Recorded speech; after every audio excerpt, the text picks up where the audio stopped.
o Brasil perdeu. Mas a imagem que vai ficar para sempre é essa. Neymar chorando. Talvez tenha sido a última vez que vimos o camisa 10 em uma Copa do Mundo. E isso pesa muito. Foram anos de pressão. Lesões graves. Críticas de todos os lados.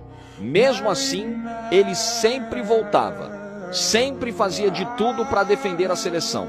Dessa vez o sonho acabou de novo.